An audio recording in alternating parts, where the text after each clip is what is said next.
श्री गर्गाचार्य जी महाराज वसुदेव जी के द्वारा प्रेरित होने के पश्चात गोकुल पधारे। नंद बाबा ने यशोदा और रोहिणी से परामर्श किया। गर्गाचार्य जी के समान ज्योतिषाचार्य, ज्योतिष का विद्वान, कर्मकांडी ब्राह्मण और कोई दूसरा नहीं है। कहो तो गर्गाचार्य जी को बुला के बालकों का नामकरण करवा दो।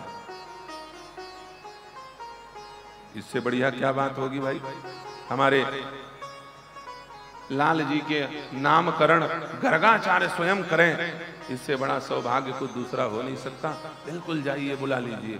गर्गाचार्य जी के पास श्री नंदराय जी महाराज पहुंचे। गर्गः पुरोहितो राजन यदुनाम सह सुमहातपा व्रजम जगाम नंदस्य वसुदेव प्रचोदितः अलक्षितोऽस्मिन् रहसि मामकैरपि गौरजे कुरु द्विजाति संस्कारं स्वस्ति वाचन पूर्वकम। गर्गाचार्य जी ने एक शब्द में खारिज कर दिया कि मैं नहीं जा सकता तुम्हारे बालक का नामकरण करने के लिए। क्यों? इस समय कंस बड़ा भयभीत है और कंस को लगता है देवकी वसुदेव यदुवंशी हैं और उनके गर्भ से जो संतान उत्पन्न हुआ है वो इसी ब्रजमंडल में कहीं पर छिपा हुआ है। किसी भी यदुवंशी बालक का यदि मैंने नामकरण किया तो सीधे संदेह की सुई उस बालक पर जाकर के टिकेगी। इधर नामकरण संस्कार होगा और थोड़े देर बाद अग्नि संस्कार हो जाएगा। तो इसलिए ऐसा संस्कार नहीं करना है। किसी भी प्रकार से संदेह नहीं होना चाहिए भाई। अलग अलग संस्कार अलग अलग समय में शोभा देता। नाम संस्कार हो रहा है, तत्काल अग्नि संस्कार हो जाए तो लेना देना नहीं पड़ जाएगा। सब संस्कार के अलग अलग समय होते हैं। नंदराय जी ने कहा महाराज जी नामकरण तो आपसे ही होना है। भले उस नामकरण संस्कार का कार्ड पोस्टर न छपे, कार्यक्रम जो होते हैं उसके पोस्टर छपाए जाते हैं। 1,13,000 पोस्टर छपे और बांटे गए। छपे तो 1.5 लाख, लेकिन बांटे कितने गए? 1,13,000 इस रुद्र महायज्ञ में। और इसी का वर्ल्ड रिकॉर्ड बन गया golden book of world record में। पहली बार इतने कार्ड छपे और बांटे गए घर घर। वो चुनाव प्रचार में भी पोस्टर छपता है, लेकिन जेखरी हमारे तेखरी हमारे साल भर में दियार खादी जैसी आया, लेकिन दीमक पकड़ लिया। ऐसे भी पोस्टर छपते हैं, लेकिन ऐसा नहीं हुआ है गणेश तिवारी जी के। सारे पोस्टर, सारे निमंत्रण कार्ड यथावत घर घर तक पहुंचाया गया है। बोले बालकृष्ण के नामकरण का कोई पोस्टर नहीं छपेगा, कोई पत्रिका नहीं प्रकाशित होगी। गौशाला में आइएगा सुबह सुबह और गोबर से लीप करके सुंदर स्वर्ण कलश स्थापित करके स्वस्ति वाचन पूर्वक, ज्यादा लंबी चौड़ी प्रक्रिया नहीं करनी, हरि ओम महा स्वस्ति न इंद्रो करवाना है और नामकरण कर देना है। कोई दूसरा रहेगा भी नहीं, केवल मैं, नंदराय, यशोदा, रोहिणी और आप भी चेला लेके मत आना। 4 से 5 नहीं होना चाहिए। पहुंच गए प्रातः काल श्री वसुदेव जी, श्री गर्गाचार्य जी महाराज, और जाकर के दिव्य आसन लगा के गर्गाचार्य जी नंदराय जी के गोष्ठ में विराजमान हैं। सबसे पहले यशोदा मैया अंदर प्रविष्ट हुई। यशोदा के गोद में भगवान बलभद्र जी विराजमान हैं और भगवती रोहिणी पीछे पीछे आई हैं। उनके गोद में भगवान नीलमणि नीलधर श्याम बालकृष्ण विराजमान हैं। ये उल्टा क्रम कैसे हुआ? तो पंडित लोग तर्क देते हैं। तर्क देने में ब्राह्मण देवता से पार कोई पा सकता है क्या? है कि नहीं? ब्राह्मण देवता बड़े तर्क देते हैं, और तर्क न दे तो यजमान ब्राह्मणों का अर्क बना डाले। तर्क नहीं दो, ये कैसे हुआ महाराज, ये कैसे हुआ महाराज, ये तो ब्राह्मण ही देवता इन तर्कों का उत्तर दें भैया, ये तर्क बड़े खतरनाक होते हैं, ये ब्राह्मण ही झेले समाज का कार्य, इसीलिए तो ब्राह्मण को देवता कहा गया है। ये बेचारे मूर्खों की बात भी सुनते हैं, विद्वानों की भी बात सुनते, सबकी बात इनको सुनना पड़ता है। हम लोगों की तो बुद्धि ही चौपट हो जाए यदि पंडिताई कर दें 2 दिन। इसलिए सहनशीलता में ब्राह्मण से बढ़कर के कोई दूसरा होता नहीं, इसलिए ब्राह्मण को देवता कहा गया है। लेकिन तर्क विद्वान ब्राह्मण का मान्य होता है, मूर्ख का नहीं। पंडित कई प्रकार के होते हैं, तुम लोग सौभाग्यशाली हो जो ये मेघानंद जैसे पंडित मिले हैं, काशी से पढ़े हुए, है कि नहीं? तुम लोग सौभाग्यशाली हो जो तुम्हारे यज्ञाचार काशी के आए हुए हैं। तुम लोग सौभाग्यशाली हो जो ऐसे ब्राह्मणों से तुम लोगों का संपर्क है, जो धर्म और नीति को गुरु परंपरा से प्राप्त होकर के जानते हैं, गुरु परंपरा के अनुसार लोगों को बताते हैं। पंडित कई प्रकार के होते हैं, 4 प्रकार के मुख्य पंडित होते हैं। मूर्खे सुपंडितः केचित् नारी सुपंडितः, सभायाम पंडितः केचित् पंडित पंडितः। कई लोग मूर्खों के पंडित होते हैं। कैसे पंडित होते हैं? मूर्खों के पंडित। एक मूर्ख था और उसका पंडित भी मूर्ख था, यजमान और पंडित दोनों मूर्ख। पंडित जी ने कहा कि चेला, तूने सत्यनारायण की कथा बहुत दिन से नहीं कराई है। तो चेला ने कहा, गुरु जी करवा दो, क्या दिक्कत है, आप जैसा पंडित होते हुए करवा दो सत्यनारायण। अब पंडित तो दक्षिणा के लिए करवा रहा था, उसे सत्यनारायण की कथा थोड़ी आती थी।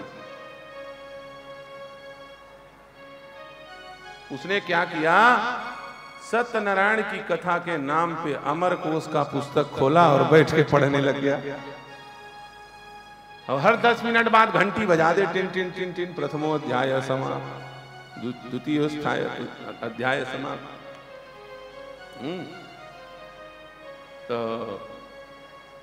चौथा अध्याय जब समाप्त होने लगा, उसी समय काशी के सचमुच में एक पंडित पहुंच गए वहां। क्या हो रहा है तुम्हारे घर में? उसने कहा, बोले महाराज, हमारे घर में सत्यनारायण की कथा हो रही है। उस पंडित ने कहा, अरे मूर्ख कहीं के, मूर्खाधिपति, ये सत्यनारायण की कथा नहीं हो रही है। वो तेरा पंडित जो है ना, वो अमरकोश पढ़ रहा है बैठ के। उसका पूजा पाठ से कोई लेना देना नहीं, वो ग्रामर का पुस्तक है, व्याकरण का, शब्दकोश, अमरकोश पढ़ रहा है। फालतू में मूर्ख पंडित को आचार्य बना के बैठा हुआ। अच्छा, अमरकोश पढ़ रहा, हम तो सोचे सत्यनारायण पढ़ रहा। महाराज हम क्या जाने, अब तो जान गए, जाओ बोलो अमरकोश क्यों पढ़ते हो, सत्यनारायण की कथा पढ़ो। वो गया, बोले पंडित तुम बहुत गड़बड़ आदमी हो, हम सोच रहे थे कि सत्यनारायण की कथा सुनाओगे, लेकिन तुम तो भाई बाबा हमको अमरकोश सुना रहे हो। उसने कहा, बोले आज तक मैं सत्यनारायण का पुस्तक खुद ही नहीं पढ़ा हूं, ये महामूर्ख मेरा चेला ये कहां से जान गया अमरकोश और सत्यनारायण। जरूर इसको किसी ने बताया। तुझे किसने बताया? ईमानदारी से बता। उसने कहा, बोले काशी के पढ़े हुए आचार्य जी आए हैं, उन्होंने बताया कि तुम सत्यनारायण नहीं अमरकोश पढ़ रहे हो। अच्छा, दूसरे पंडित के झांसे में आ गए हो, आचार्य के झांसे में आ गए हो। ठीक है, कोई बात नहीं है, तू डांट रहा है तो भाई सुन लूंगा, मेरा यजमान है। लेकिन एक बात सुन ले, ब्राह्मणों के चक्कर में मत पड़ना। बावन कुकुर नाऊ जात देख गुर्राऊ, है कि नहीं? एक दूसरे को देख के गुर्राते हैं, उसको लग रहा है कि मोटा यजमान है, दूसरे के पास फंसा है, इसको अपना बना लूं, इसलिए तुझको मुझसे दूर करने के लिए उसने ऐसा कहा। मुझे क्या दिक्कत, लेकिन मैं तेरा हितैषी हूं। मेरा बाबा तेरे बाबे का आचार्य रहा, मेरा पिता तेरे पिता का आचार्य रहा, मैं तेरा आचार्य हूं और मेरा बेटा तेरे बेटे का आचार्य रहेगा। हम लोगों की परंपरा चली आ रही है। ये काशी के पंडित जी तो अभी अचानक टपके हैं दाल भात में मूसर चंद। अभी अचानक चले जाएंगे, इनको कुछ लेना देना नहीं, बाद में तुम और हम ही बचेंगे, और तुम और तुम्हारा और मेरा रिश्ता अभी का तो है नहीं, बहुत पहले का है। मैं तेरा हितैषी हूं, इसलिए मैं सोच रहा था मेरा जजमान, मेरा चेला अमर हो जाए, इसलिए अमर कोश पढ़ रहा था। मुझे क्या है, मैं अमर कोश धर देता हूं, दूसरा पुस्तक और रखा है, उसका नाम है मरण कोश। अमर कोश धर देता हूं, मरण कोश पढ़ देता हूं, मरोगे तो मेरी कोई गारंटी नहीं है। ऐसा? हाँ, मरण कोश पढ़ूंगा तो बचोगे कि नहीं, कोई ठिकाना है नहीं। उसने कहा महाराज, पंडितों के झगड़ा में मैं नहीं पढ़ता, आप तो अमर कोश ही पढ़ते रहो, हमको मरण कोश नहीं पढ़वाना। मूर्खेषु पंडितः केचित् पंडित पंडितः, सभायाम पंडितः केचित् नारीषु पंडितः। पंडित ही पंडित है संसार में, लेकिन वास्तविक पंडित वो है जिसको पंडित पंडित माने, है कि नहीं? जो विद्वानों के बीच में प्रशंसनीय हो, सराहनीय हो, उसको पंडित माना गया है। ऐसे सब लोग पंडित थोड़ी हो जाते हैं। गर्गाचार्य जी श्रेष्ठ पंडित, देवकी यशोदा और रोहिणी ने आपस में चर्चा की कि ये पंडित जी असली हैं कि नहीं, कहीं खंडित तो नहीं है, थोड़ा टेस्ट ले लिया जाए। क्या बोले? बाल कृष्ण को यशोदा ने अपने गोद से रोहिणी को दे दिया, और बलभद्र को रोहिणी के गोद से यशोदा मैया ने ले लिया। अब यदि ये कहते हैं कि तुम्हारे गोद में लेटा हुआ यह बालक यशोदा जो तुम्हारा पुत्र है, तो समझ लेना कि बाबा को कुछ ज्योतिष फोतिष नहीं आता। दोनों के दोनों अंदर प्रविष्ट हुए। बलभद्र जी महाराज को देखा है श्री गर्गाचार्य जी ने, और पहला शब्द निकला, अयम ही रोहिणी पुत्रो रमयन सुहृदौ गुणैः आख्यास्यते राम इति बलाधिक्यात् बलम विदुः। हे यशोदा, हे नंदराय, अयम ही रोहिणी पुत्रो, यशोदा के गोद में लेटा हुआ यह बालक गौर वर्ण का नीलांबरधारी, ये कोई साधारण नहीं, ये स्वयं शेषावतार हैं। बल अधिक होने के कारण इनका नाम बल पड़ेगा, और सब में रमण करेंगे, इसलिए बलराम इनका नाम पड़ेगा। इनको संकर्षित करके देवकी के गर्भ से रोहिणी के गर्भ में स्थापित किया गया है, इसलिए इनका एक नाम संकर्षण भी होगा। बोलिए बलभद्र जी महाराज की जय। अब देखा है रोहिणी मैया के गोद में लेटे हुए भगवान बालकृष्ण की ओर, और बोल पड़े, इनके नाम अनूपा, इनके नाम इनके नाम अनेक अनूपा, इनके नाम अनेक अनूपा। मैं पुनि कहूं निज मति अनुरूपा, मैं कहूं मति अनुरूपा।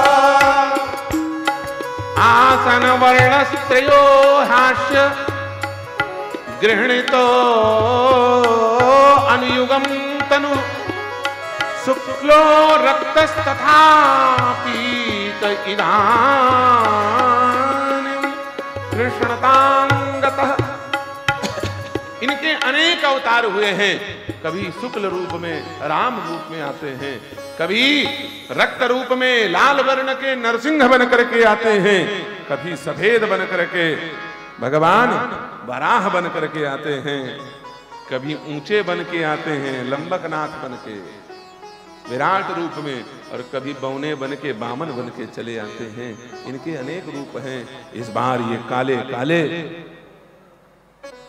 इस बार ये काले काले दिल वाले बन के आए हैं, और सबके मन को आकृष्ट कर रहे हैं, इसलिए इनका नाम कृष्णताम गतः, इनका नाम कृष्ण होगा।